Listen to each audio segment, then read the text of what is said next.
Welcome back, everybody. At this point, I would like to cover UPC codes and FNSKU codes. So let's talk about them and what they are, because moving forward now, you're going to need to understand about these different codes. A UPC code, UPC stands for Universal Product Code, and you will have seen a UPC code many times. Every time you buy something, either in a store, offline, or you buy something online, it has a UPC code on it. And when you go into a store, a physical store, and buy something, and you go to the checkout, the UPC code, that's what gets scanned at the checkout. So you know exactly what I'm talking about. Every product has its own unique UPC code. That is every product, not every unit of a product. So for example, if you were selling a rear bicycle light and you had a UPC code for that rear bicycle light, you could sell as many units of that rear bicycle light, it would be the same UPC code. But if then you decided to sell a front bicycle light, or perhaps a pack of 2 lights, a front light and a back light, that would become a different product and it would need its own UPC code. You are going to need a UPC code in order to create your own listing on Amazon.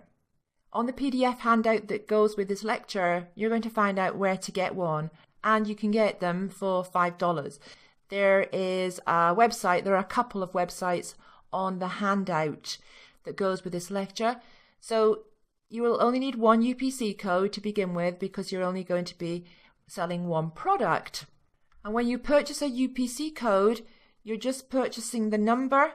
So this number down here, the barcode graphic, that's this part here in red. You need to get that separately, but that is free. So the barcode graphic is the image above the UPC code. When you purchase a UPC code, very often you can download the graphic right there from the website you purchased the UPC code from. If not, on the PDF handout, I have given you a website you can go to online and download the graphic. And once again, you pay for the UPC code, they're $5 each, but you don't pay for the graphic. As well as UPC codes, we have something called an FNSKU code. FNSKU stands for Fulfillment Network Stock Keeping Unit.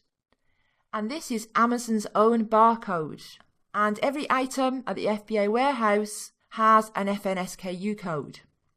At this point in the course, we have talked about FBA and why you should use it. We haven't talked about the procedure yet for sending your stock to FBA. We haven't got there yet. We'll be getting there a little bit later on. But when you do send your stock to FBA, to the warehouse, your units must have a barcode on them when they arrive at the FBA warehouse. If they don't, they'll be rejected. So they either must have a UPC code on them or an FNSKU.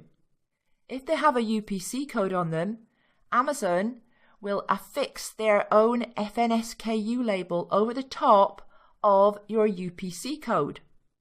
But you have to pay for that. Now, we talked about this in calculating profits, remember? 20 cents for Amazon to attach the FNSKU code label.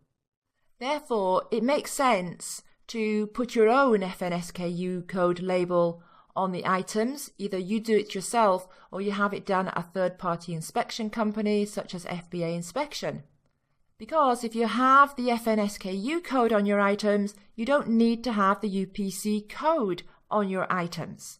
And in fact, you can only have one code visible. So if Amazon is going to stick their FNSKU code over your UPC, they're going to stick it on the top of your UPC, so there's only one code visible. Okay, now I've tried to make this as clear as possible. Make sure you download the PDF handout, but if you do have any questions about this lecture, then please do ask on the Q&A. Okay, let's move on.